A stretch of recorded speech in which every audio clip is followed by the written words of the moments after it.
ውድ የጠለስ ሚዲያ ቤተሰቦችና ታዳሚዎች ሰላም ጤና ይስጥልን። ይህ በጠለስ ሚዲያ በአሳየ ደርቤ የሚቀርበው የዘወትር ፕሮግራማችን ነው። እናም በዛሬው ዝግጅታችን ልዩ ልዩ ጉዳዮችን፣ ወቅታዊ መረጃዎችንና ዕለታዊ አጀንዳዎችን ከራሳችን መልከታ ጋር በማጣቀስ ወደ እናንተ የምናደርስ ይሆናል።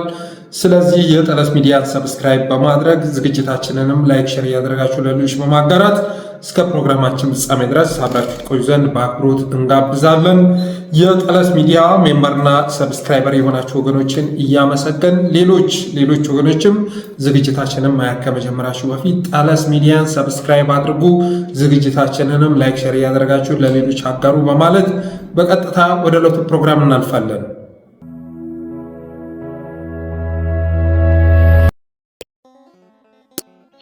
የመጀመሪያው ርዕሳችን የብልጽግና አገዛዝ ወደ ስልጣን ከመጣ ጊዜ አንስቶ ፍትህን በማዳፈን ረገድ በኢትዮጵያውያን መካከል መተማመንን፣ መተዛዘንን፣ ርኅራሄን በማጥፋት ረገድ እየሰራ ያለውን ስራ በሚመለከት ያለኝን ምልከታ ወደ እናንተ የማደርስ ይሆናል።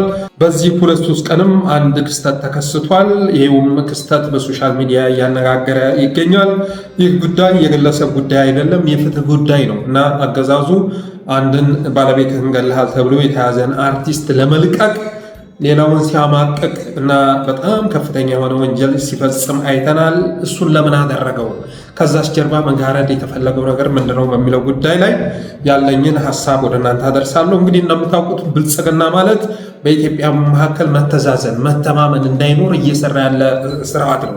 ከዚህ በፊት ታስታውሳላችሁ ፋኖ ዘመቻ መቶ ተራሮችን አውጆ በነበረበት ሰዓት ላይ በባህር ዳር በመላው አማራ ክልል የስራ ማቆም አድማ የእንቅስቃሴ ገደብ ጥሎ በነበረበት ሰዓት ላይ ቀጥታ ከባህር ዳር 1 ዓመት የቆየውን ፋይል ከፍርድ ቤት መዝገብ ቤት ውስጥ በማውጣት የህፃን ሄቨንን ጉዳይ ወደ ሚዲያ አምጥቶ አጀንዳውን እንደገለበጠው የምትረሱት አይደለም። አጀንዳውን በቅዳሜ ጠዋት ላይ ነው ያ ኬዝ እንዲመጣ ተደረገ። የ5 ዓመት የ6 ዓመት ልጅ ተደፈረች የሚል ርዕስ መጣ። ከዛ እንዳለ አጀንዳውን በአጀንዳ ደመሰሰው ማለት ነው። በኋላ ሲጣራ ግን ያ ጉዳይ ህግ ከተያዘ 1 ዓመት ያለፈው ጉዳይ ነው። በአግባቡ የፍትህ ሂደቱን ይዞ እየቀጠለ ያለ አወዛጋቢ ጉዳይ መሆኑ ታውቋል። በሌላ መልኩ ደግሞ ዘመቻ አንድነት ታውጆ በነበረበት ሰዓት ላይ ልክ ዘመቻው እየተጧጧፈ በነበረበት ሰዓት ላይ አዲስ አጀንዳ እንደሚያመጣ ይጠበቅ ነበር።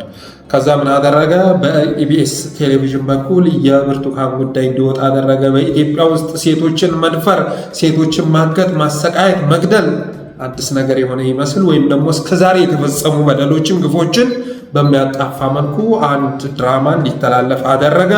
ከዛ በኋላ አጀንዳውን ጠለፈው ሲያጫጩ ከረመ። መጨረሻ ላይ ግን የአጀንዳው ባለቤት አገዛዙ መሆኑ ታወቀ። አሁን እሳ ምንድነው የሆነው? ከሰሞኑ ደግሞ የሆነው ምንድነው? እንግዲህ ባለፈው ባለቤቱን ገሏል ተብሎ አንድ አርቲስት በቁጥጥር ስር ውሎ ነበረ እና ባለቤቱን መግደሉን የሚያመላክቱ በርካታ ነገሮችም ሲቀርቡ ነበር። ስለዚህ ያንን አርቲስት ለመልቀቅ ደፋ ቀና ሲሉ ነበር። እንግዲህ አርቲስቱ እንደምታውቁት ተረኛውን ስርዓት የሚወክል ነበረ። በየናይት ክለቡ 400-500 ሺህ ብር አንድ ምሽት የሚፈስበት ውስኪ የሚወርድበት አካባቢ ላይ በብዛት የሚታይ ሰው ነበረ። በተለያዩ ነገሮች ስሙ ሲነሳ የነበረ ሰው ነበር እና ይሄ ሰው ባለቤቱን ገድሏል ተብሎ ቁጥጥር ስር ውሎ ነበር። ጋዜጠኞች እየገቡ እንዳይዘግቡ ጉዳዩን ለማስበሰስም ከፍተኛ ጥረት ሲደረግ ነበረ። መጨረሻ ላይ ሰውየውን አቃቤ ሕግ ክስ መመስረት አልቻልኩም ብሎ እንዲለቅ ተፈልጎ ነበር። ከዛ አትሌት ገለቴ ቡርቃ ለ7-8 ዓመታት ያህል ስትከራከርበት የነበረውን ጉዳይ እና በፍርድ ቤት የተሸነፈችበትን ጉዳይ በሚዲያ እንዲወጣ ተደረገ። ከዛ በተመሳሳይ ሰዓት ትናንትና ምን የሚል ዜና ተለቀቀ? በተመሳሳይ ሰዓት ላይ ማለት ነው አርቲስት አንዷለም ጎሳ ተለቀቀ የሚለውና የገለቴ ቡርቃ ባለቤት የሆነው አቶ ታደለ ገብረ ማርያም በቁጥጥር ስር ዋለ የሚለው ዜና በተመሳሳይ ሰዓት ላይ ተለቀቀ። ያ ዜና በሚለቀቅበት ሰዓት ላይ ደግሞ እነ ልደቱ አያሌው የጀመሩትን የግሩፕ አክቲቪዝም የሚመስል ጉዳይ የባለፈውን ሂደት በሚመለከት የፕሬስ ኮንፈረንስ እየሰጡ ባለበት ሰዓት ላይ ነው። ያንን አጀንዳ ብልጽግና መጋረድ ችሏል። ከምንም በላይ ግን የአርቲስት አንዷለም ጎሳ ጉዳይ በተለይ ደግሞ ሶሻል ሚዲያ ላይ ሲያነጋግር ከርሞ ብይንም ተሰጥቶ ስለነበረ በፍርድ ቤት ባይረጋገጥም ማለት ነው ያንን ጉዳይ መድበስበስ ችሏል። የሚገርመው ነገር ደግሞ የአትሌት ገለቴ ቡርቃን ባለቤት መያዙን የገለጸው እጁን የፍጥኝ አስሮ እርቃኑን ፎቶ አንስቶ ደብድቦ ከዛ ኢትዮጵያውያን ባቀረቡት ጥያቄ መሰረት የገለቴ ቡርቃን ባለቤት ደብድቤ እጁን የፍጥኝ አስሬ እርቃኑን ወህኒ ቤት ወርውሬዋለሁኝ የሚል ፖስት በናትናኤል መኮንን አማካኝነት አጋራ። ይኸው ናትናኤል እንደምታዩት ነው የለጠፈው ፖስት። ናትናኤል ምን ብሎ ነው የለጠፈው? አትሌት ገለቴ ቡርቃ የኢትዮጵያ ሕዝብና መንግስት ይፍረደኝ ተዘርፌያለሁ በሚል በሚዲያ የከሰሰችው የቀድሞ ባለቤቷ ታደለ ገብረመድህን አዲስ አበባ ውስጥ ከነመኪናው ከያዘው ሽጉጥ ጋር ሊያመልጥ ሲል በዚህ መልኩ ተይዟል ብሎ ለጠፈ ማለት ነው። ለጠፈ። ከዛ ብዙ ተቃውሞ ተከሰተ። እንዴት ትደበድቡታላችሁ? አንደኛ የሰውዬ የእሱን እውነት በሚዲያ ወጥቶ መናገር አልቻለም። በፍርድ ቤት እስከ ሰበር ሰሚ ችሎት ድረስ ሂዶ ተከራክሮ ያሸነፈበትን ጉዳይ በሚዲያ ሳይናገር ቃሉን ሳትቀበሉት የእሱ እውነት ሳይሰማ በዚህ ልክ ደብድባችሁ የፊጥኝ አስራችሁ እርቃኑን ፎቶ አንስታችሁ የምትለጥፉት ምን ያህል ወንጀለኞች ብትሆኑ ነው የሚል ተቃውሞ በዛ። ስለዚህ ዛሬ ደግሞ የፌዴራል ፖሊስ የአዲስ አበባ ፖሊስ ምን የሚል መግለጫ ሰጠ? እኛ የአርቲስት ገለቴ ቡርቃ ባለቤት የሆነውን አቶ ታደለ ገብረመድህንን በቁጥጥር ስር አለዋልንም እኛ ጋር የለም የሚል መግለጫ ሰጠ። እንደ መግለጫው ከሆነ እንግዲህ አብይ አህመድን ተማጽና ነበር ገለቴ ቡርቃ። ጠቅላይ ሚኒስትሩ ይድረሱልኝ፣ ጎዳና ትውደቅ ካላሉ በስተቀር ይድረሱልኝ ብላ ተማጽና ነበር። ጠቅላይ ሚኒስትሩ ትዕዛዝ አስተላለፈ። በፍርድ ቤት ያሸነፈበትን ጉዳይ ጠቅላይ ሚኒስትሩ ቀልብሶ ትዕዛዝ አስተላለፈ። ከዛ በናትናኤል መኮንን የሚመሩት ደህንነቶች የአማራን ልጆች ሲያሳድዱ የነበሩ ደህንነቶች፣ በጨለማ ቤት ሲዘጉ የነበሩ እነ ጎበዜ ሲሳይን ሲሰውሩ የነበሩ ደህንነቶች ከዛ ሰውየውን ይዘው ደብድበው የፊጥኛ አስረው እርቃኑን ፎቶ አንስተው ጨለማ ቤት ወረወሩት ማለት ነው። በዚህ ሰው ላይ ለደረሰው ግፍ ተጠያቂዎቹ እነ ናትናኤል መኮንን ናቸው። ሰይፉ ፋንታሁንም እዚህ ጉዳይ ውስጥ አለበት። ኦህዴድ ሴራ ውስጥ ገብቶ እየተጨማለቀ ያለበት ሁኔታ ነው ያለው። ሰይፉ ፋንታሁንም በአንድ ጎን ብቻ ያለውን መረጃ ይዞ በመምጣት እንዴት ሰበር ሰሚ ችሎት ድረስ ስትከራከሪ ከርመሽ ልትሸነፊ ቻልሽ የሚለውን ጉዳይ ለማጣራት ሳይሞክር ሌሎች የምርመራ ስራዎችን ሳይሰራ አትሌቷ ወደ ሚዲያውን ወጥታ የፈለገችውን ፕሮፓጋንዳ እንድትነዛ ፈቅዶላታል። በፍርድ ቤት የተሸነፈችበትን ነገር ያላትን እውቅና ተጠቅማ ወደ ሚዲያው በመምጣት እንድትቀለብስ ተፈቅዶላታል። የሚገርመው ነገር አገዛዙ እስከዛሬ በፍትህ ስርዓቱ በዳኝነት ስርዓቱ ጣልቃ የሚገባው ፖለቲካዊ በሆኑ ጉዳዮች ነበር። አሁን ግን በፍትሐ ብሔርም ጭምር በደረቅ ወንጀሎችም ጭምር ጣልቃ እየገባ ነው።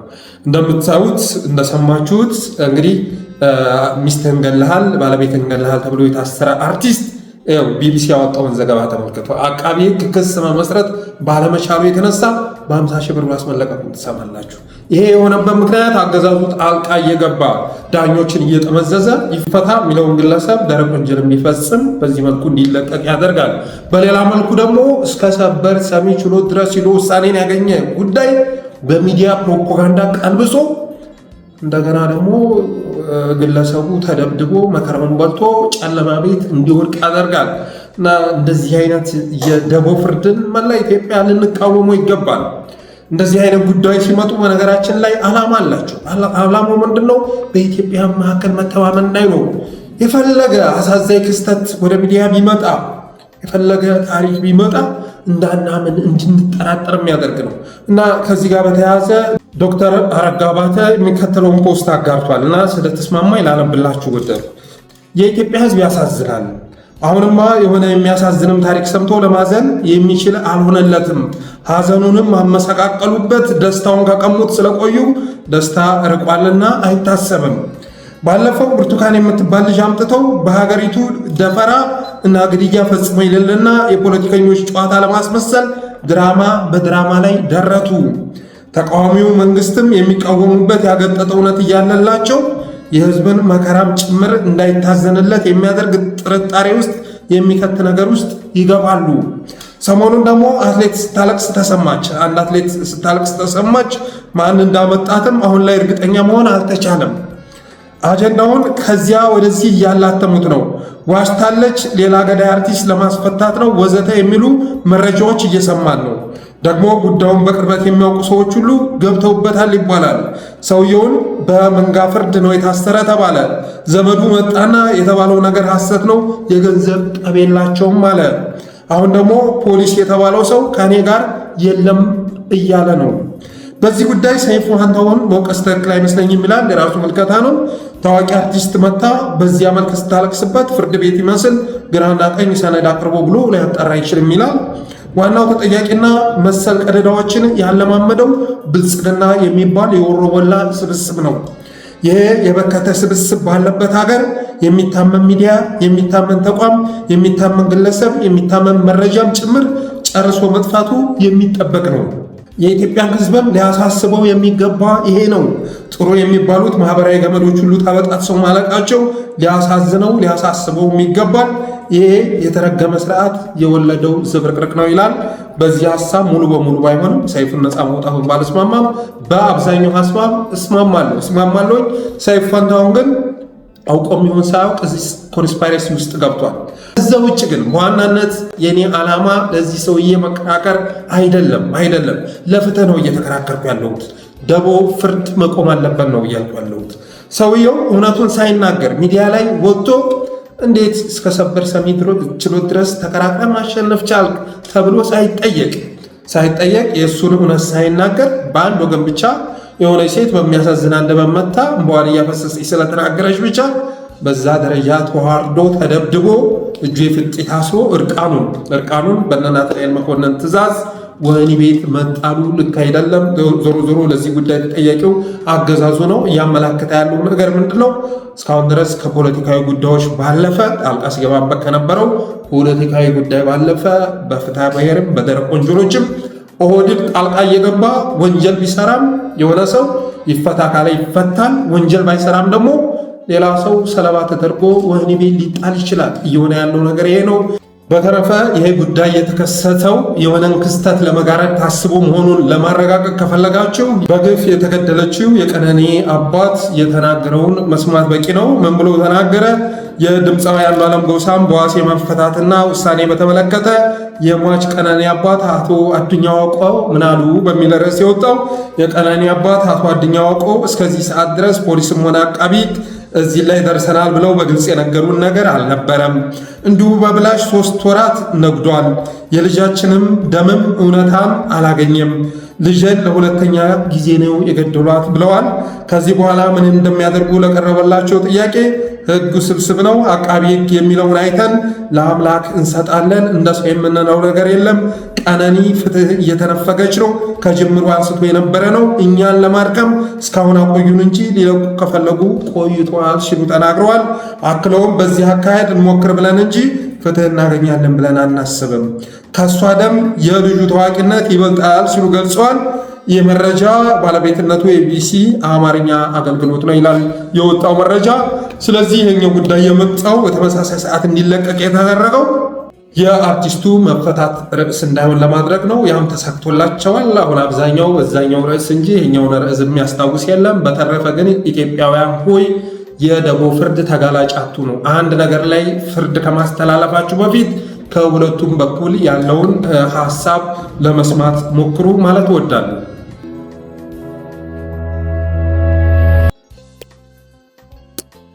ይህም ብዬ በቀነኒ ባል መፈታትና በገለቴ ባል እስራት የተጋረደውን የነ አቶ ልደቱ አያሌውን የፕሬስ ኮንፈረንስ በተመለከተ አንዳንድ መረጃዎች ወደ እናንተ ሳደርስ እና ልደቱ አያሌው ትናንትም በተለመዱት ሚዲያዎች በኩል ብቅ ብለው የፕሬስ ኮንፈረንስ ሰጥተዋል። ልደቱ አያሌው ሰዓት ጎርሶ ሰዓት ለብሶ መንቀሳቀስ ጀምሯል። እስኪ ከተናገረው መካከል ቀንጨብ አድርጌ በጥሩ ላሰማችሁ። አሁን በግልጽ እየተናገረ ነው ወዴት እንደምንሄድ፣ ወደ ሰላማዊ ህዝባዊ እምቢተኝነት እንደምንሄድ። ለዛ ቅድመ ሁኔታ ነው አሁን እየተዘጋጀን ያለው። አገዛዙ ይሄን አውቆ ሊመጣ የሚችለውን ትግል ለማኮራሸት አይደለም መስራት ያለበት ወይም ማሰብ ያለበት። ይሄ አደጋ ከመምጣቱ በፊት እንዴት አድርጌ ነው ችግሩ እንዳይከሰት ማለት ነው።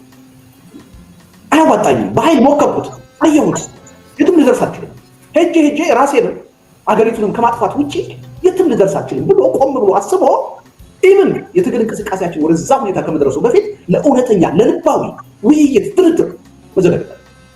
ኢቭን ተቃውሞ የሚቀርብበት ኃይል መጥቶ ሀሳቡን እንዲገልጽ ቢደረግ ተገቢ ነው የሚል እምነት አለ። ነገር ግን ለምሳሌ ነገ ከነገ ወዲያ ቅድም ባስቀመጥነው ፕላን ተቃዋሚ ፓርቲዎች በጋራ ጉዳዮች ትግሉን እንዴት ነው የምናስተባብረው ብሎ ይሰበስባል። እዛ ውስጥ ብልጽግና ሊኖራቸው ምክንያቱም ብልጽግናን ቻሌንጅ ለማለት ብልጽግናን ወደደም ጠላም በህዝብ ትግል ወደ እውነተኛ ድርድር እውነተኛ ሽግግር ለማምጣት ነው የሚታገል። እንደሰማችሁት ነው። ሙሉ ፕሮግራሙን ገብታችሁ ብታዳመጡት ጥሩ ነው። ልደቱ አያሌው አብሮነት ኢትዮጵያ ስልጣን የመያዝ ኢንተረስት እንደሌለው ግን አገዛዙን በማስወገድ ረገድ ያሉ ክፍተቶችን እየለየ አቅጣጫ በማመላከት እና በሰላማዊ ትግል የሚታገሉ ኃይሎችን በማደራጀት አገዛዙን የመገርሰስ እቅድ እንዳለው ገልጿል እና ለብልጽግናም ማስጠንቀቂያ ልኳል። በቀጣይ ከባድ የሆነ ሰላማዊ የሆነ የህዝባዊ እምቢተኝነት እንዲቀጣጠል ስለምናደርግ ተዘጋጅ ተጠብቀን የሚል መልእክት አስተላልፏል። አገዛዙ በዚህ እንቅስቃሴ ከመጠን በላይ መበርገጉን የደረሰን መረጃ ያመለክታል። በእርግጥም ደግሞ ጋዜጠኞቹም አክቲቪስቶቹም ሚዲያዎቹ እንዳጠቃላይ ካድሬዎቹ ከሰሞኑን እያንጸባረቁት ያለው ጉዳይ በዚህ እንቅስቃሴ መበርገጋቸውን የሚገልጽ ነው። የአክቲቪዝም ስራ ነው የሚሰሩት እና ልደቱ የአክቲቪዝም ስራ ነው የሚሰሩት። ይህንን ፕላትፎርም መጠቀም ያስፈልጋል።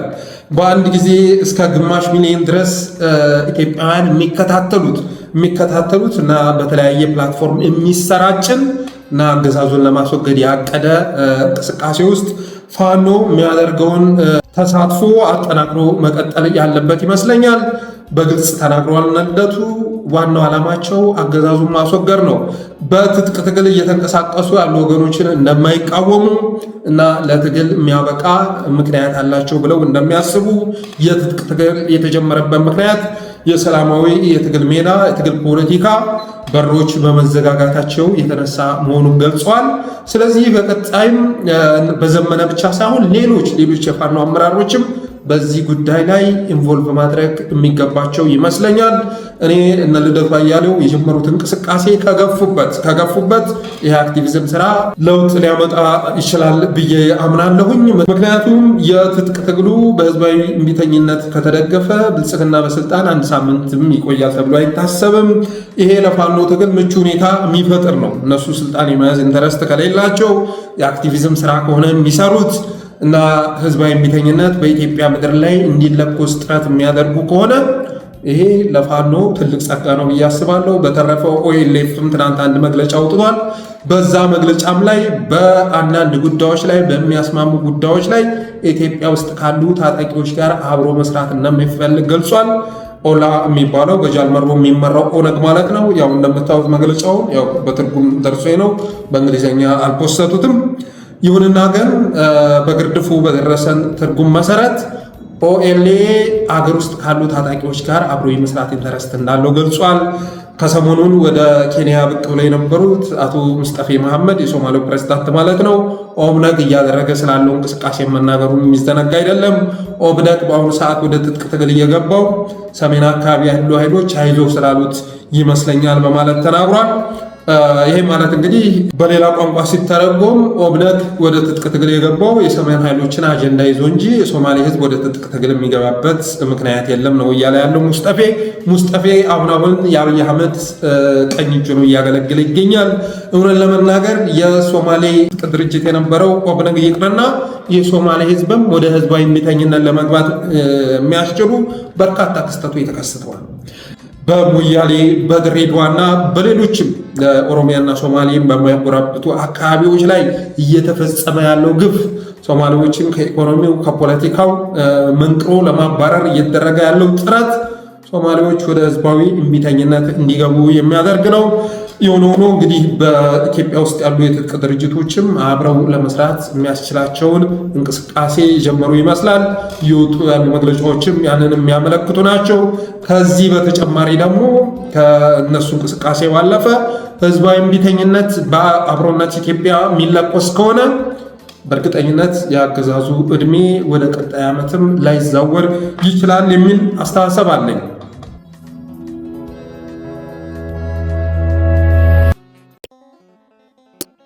ወደ ቀጣዩ ርዕስ ስንሸጋገር የአማራ ፋኖ ብሔራዊ ኃይልንና ደጋፊዎቹን የተመለከተ ምልከታዬን ወደ እናንተ የማደርስ ይሆናል።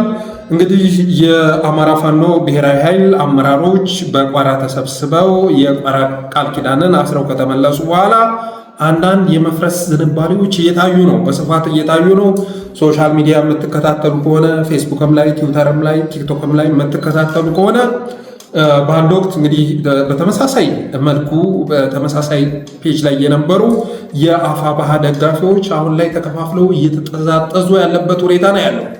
እርስ በርስ እየተታኳኮሱ ያለበት ሁኔታ ነው ያለው። ይሄ ጉዳይ ደግሞ በቀላሉ ዝም ብሎ የሚታለፍ አይደለም። እስካሁን ለማድበስበስ ብንሞክርም አንድ ናቸው እያልን ለማውራት ብንሞክርም ግን አንድነቱ ደግሞ ጸንቶ ሊታይ አልቻለም። ስለዚህ ስፔሻሊ ደግሞ የአማራ ፋኖ ብሔራዊ ኃይል የጎጃም ቀጠና ደጋፊዎችና በወሎ መካከል ልዩነት ለመፍጠር ሲሞከር እያየን ነው። የባለፈው ፍረጃ ተመልሶ ወደ መድረኩ መጥቶ አሁንም ወንድሞቻችን እህቶቻችን እየተባሉ ያለበት ሁኔታ ነው ያለው። የዚህ ጉዳይ ምንጩ ምንድነው ብዬ በራሴ ለማጣራት ስሞክር ያገኘሁት መልስ ከአመራሮቹ የመጣ ነው። ከፋኖ አመራሮች የመጣ ክፍፍል ነው። ይሄንም በግልጽ መናገር ያስፈልጋል። ምንጩ ከላይ የመጣ ነው። ስለዚህ ሲፈልጉ ያቀዘቅዙታል፣ ሲፈልጉ ደግሞ ተጧጡፎ እንዲቀጥል ያደርጉታል። እና ምንጩ ከየት ነው ብዬ ሳስብ የቋራ ቃል ኪዳን ላይ ተሰባስበው የነበሩ ወንድሞች ከነሱ አቅጣጫ የመጣ ሆኖ ነው ያገኘሁት። ሁለተኛ ምንጩ ከድርጅት አለመጽናት የሚቀዳ ነው። አፋብኃ ተመስርቷል። ያ ምስረታ ግን ሙሉ በሙሉ ባለማለቁ የተነሳ የተጀመረውን ነገር ለማፍረስ የሚደረግ ጥረት ነው።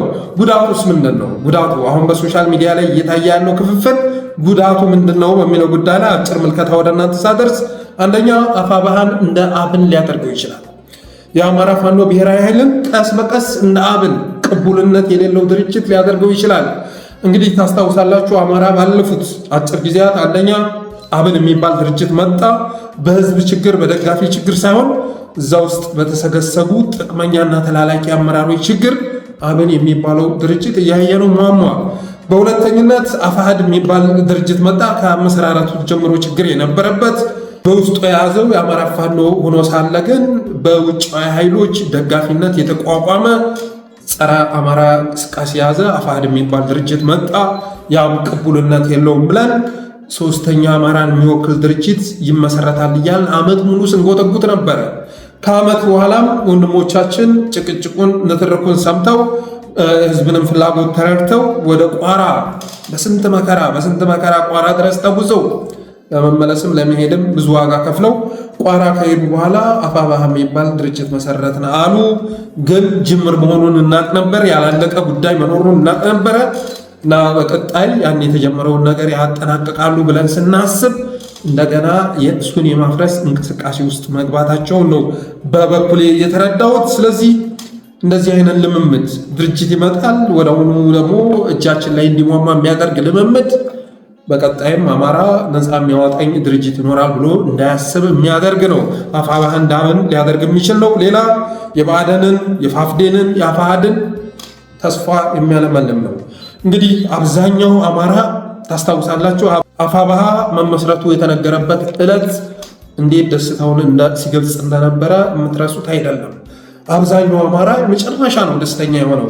ፋኖ ምናልባት ያንን ደስታ ሊደግም የሚችል አማራ ፋኖ ድል አድርጎ ስልጣን ሲቆጣጠር ካልሆነ በስተቀር አንዱን ድል አስመዝግቧል ፋኖም፣ ህዝቡም ደግሞ በዛ ድል ደስታውን ሲገልጽ ነበር እና አሁን የአፋብኃ ወደኋላ መመለስ ትናንትና የተወገዙት የተጠሉት የነ ብአዴንን የነ ፋፍደንን የነ አፋሕድን ተስፋ የሚያለመልም ነው። ይህንን በደንብ ወንድሞቻችን ቁጭ ብለው ሊገመግሙት ይገባል።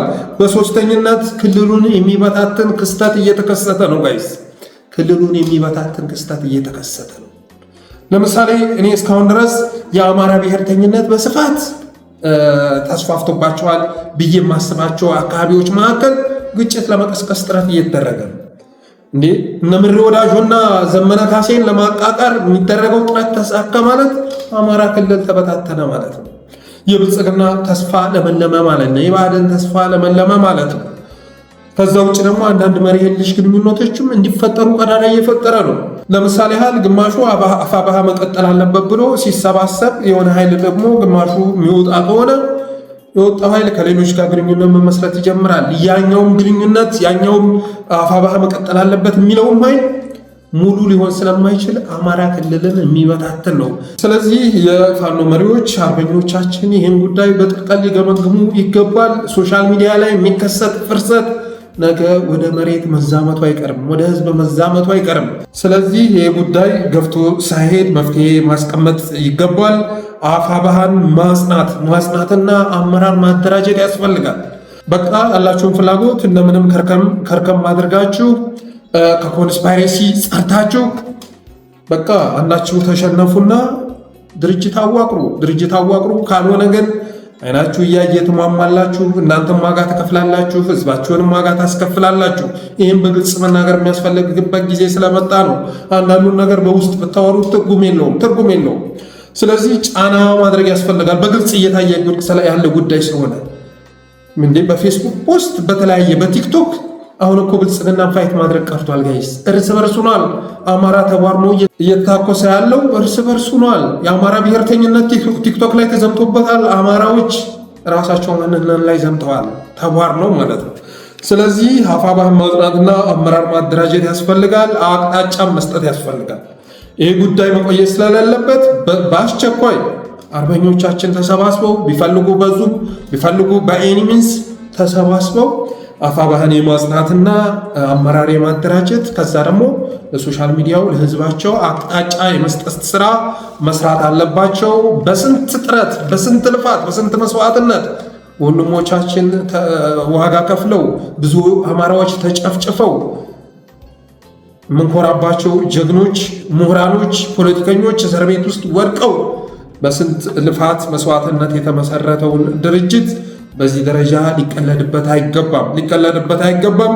ስለዚህ እንደው ዝም ብሎ ሪፖርት ሲያወጡ አፋብኃን ምትለዋን ከፊት ከመጨመር ባለፈ ቁጭ ብሎ መነጋገር ያስፈልጋል ማለት እወዳለሁ።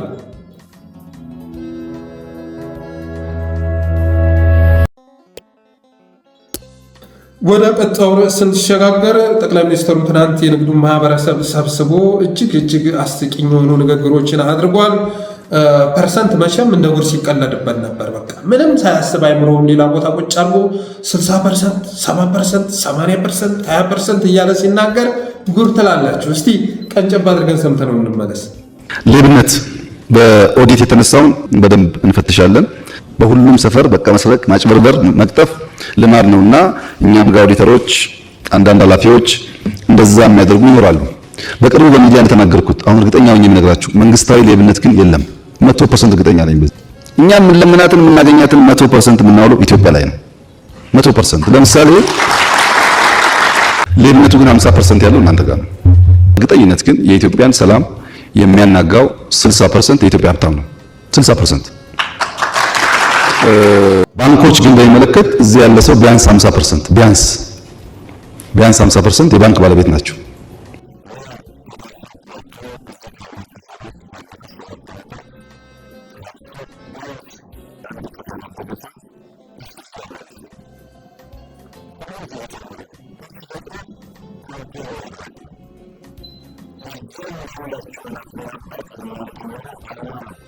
እንደሰማችሁት ነው እንግዲህ አይምሮውን ሌላ ቦታ ቁጭ አድርጎ ጠቅላይ ሚኒስትሩ በእርግጠኝነት የምነግራችሁ ይላል። በእርግጥ 100% የምነግራችሁ ነገር መንግስታዊ ሌብነት የሚባል ነገር በኢትዮጵያ ምድር ላይ የለም በማለት ሲናገር ትሰሙታላችሁ። ብንሰርቅም ደግሞ የሰርቅነውን ነገር ኢንቨስት የምናደርገው ኢትዮጵያ ውስጥ ነው ይላል። ከዛ 50% ሌቦቹ እናንተ ናቸው። ይሄንንም በእርግጠኝነት ነው የሚላቸው ማለት ነው። እና መቼ ያጠናኸው ጥናት ነው? 50% ሌቦቹ ከሆነ ትናንት የሰበሰብከው የንግዱ ማህበረሰብ ነው የሰበሰብከው ወይስ የሌቦቹ ማህበረሰብ ነው የሰበሰብከው? እነዛ ሰዎች በክብር ተጠርተው ቤተ መንግስት መሰብሰብ ነበረባቸው ወይ? እስር ቤት መግባት አልነበረባቸውም ወይ? በጣም በእርግጠኝነት የምነግራችሁ 50% ሌቦቹ እናንተ ናችሁ ብሎ ከተናገረ ሰውየው የሰበሰበው ባለሀብት ነው ወይስ ሌባ ነው የሰበሰበው? እና በእርግጠኝነት የምነግራችሁ 100% መንግስታዊ ሌብነት የለም በማለት ከተናገረ በኋላ ከዛ ሌብነቱን ወስዶ እነሱ ላይ ሲወረውር ታያላችሁ። አብይ አህመድ ባለፈው እንዳልኳችሁ እኮ ነው ብልጽግናም በተለይ ከፍተኛ አመራሩን ሌባ ብሎ መናገር አይፈልግም። ሌባ ብሎ ቢናገር እነሱም ቢተች ሌባ ስትራስህ የሚል መልስ ያጋጥመዋል። ሌባ ስትራስህ የአልፋሽጋን ምድር 50 ቢሊዮን ዶላር ሽጠ በ1.5 ትሪሊየን ብር ቤተ መንግስት የምትገነባ ከየት እንዳመጣው ምንጩ ባልታወቀ ኦዲት ባይማይደረግ በፋይናንስ ስርዓት ባላለፈ ገንዘብ ግዙፍ ፕሮጀክት የምትገነባ ሌባ አንተ ነህ ብለው ስለሚሉት አሁን ላይ እንደ መንግስት ሌብነት አይገልጸንም በማለት ለከፍተኛ አመራሩም ሲከራከር ታያላችሁ። ሌላ የኢትዮጵያን ሰላም የሚያናገው 60% በእርግጠኝነት የኢትዮጵያ ሀብታም ነው ይላቸዋል። 60% ሰላም ጠፋ ምናምን እያላችሁ ትጮኻላችሁ እንጂ 60% የሚሆነውን ሰላም የምታጠፉት እናንተ ናችሁ። ታጣቂዎቹን በገንዘብ እየደገፋችሁ ያላችሁት እናንተ ናችሁ በማለት ይሆነችላችኋል። ባንክ ስርዓትን በተመለከተ ወለድን በተመለከተ ላነሱት ደግሞ ባንክን በሚመለከት እኮ ቢያንስ 50% የባንክ ባለቤቶች እናንተ ናችሁ ይላቸዋል። በእርግጠኝነት የምነግራችሁ እያለ ነው ይህንን የሚነግራቸው። ያለምንም ሶርስ ነው ያለምንም ጥናት ነው እንግዲህ ይህ ሁሉ ፐርሰንት የሚጠቅሰው። ከዚያ ደግሞ በጣም አስቂኙ ነገር እዚህ ካላችሁ ባለሀብቶች መካከል በእርግጠኝነት የምነግራችሁ ነገር ይላችኋል። ሀብቱ በጥፍ ያላደገ 10 ሙሉ ይላችኋል። 10 ሙሉ የሌሎቻችሁ ሀብት ባለፉት 7 ዓመታት በጥፍ አድጓል ተመንጓል በማለት ሲናገር ትሰሙታላችሁ። እና ባለሀብቶቹም አንዳንድ ቦታ ላይ ተክዘው ሲያዳምጡ ታያላችሁ። አንዳንድ ቦታ ላይ ደግሞ ሌቦች እናንተ ናችሁ፣ ትጥቅ ትግል ላይ ያሉ ድርጅቶችን የምትደግፉት እናንተ ናችሁ ሲባል ሲያጨበጭቡ ታያላችሁ። እንግዲህ ያንን ጭብጨባ ኤዲት እያረጉ እየቆረጡ እያመጡ እያስገቡት ይሆን ወይስ ባለሀብቶቹ ተደናግጠው በተግባርም አጨብጭበው ይሁን ባይታወቅም ጠቅላይ ሚኒስትሩ ግን እንደዚህ አይነት የተዘበራረቀ ያልተጠና መረጃን መሰረት ያላደረገ ፐርሰንት ሲደረድር ነበረ ማለት ወዳለሁ። በተረፈ አብራችሁ ስለቆያችሁ አመሰግናለሁ። የጠለስ ሚዲያ ሜምበርና ሰብስክራይበር በመሆን ስቲከሮችን በማበርከት ብሎም ዝግጅታችንን ላይክ፣ ሼር እያደረጋችሁ ለሌሎች በማጋራት ጠለስ ሚዲያን አበረታቱ እላለሁ። አመሰግናለሁ።